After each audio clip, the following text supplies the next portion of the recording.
Changing your password on Coinbase is a straightforward process. Follow these steps to ensure your account remains secure. Step 1. Log into your account. Visit the Coinbase website or open the app and log in using your current credentials. Step 2. Access account settings. Once logged in, navigate to your account settings. This is usually found by clicking on your profile icon or the settings option in the menu. Step 3. Select security settings. In the account settings menu, look for the security settings section. Here, you will find options related to your account security, including password management. Step 4. Choose change password.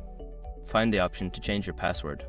You will typically be prompted to enter your current password followed by your new password. Step 5. Save changes. After entering your new password, confirm it by typing it again. Save the changes to update your password successfully. Make sure to choose a strong password and keep it secure. Regularly updating your password can help protect your account from unauthorized access.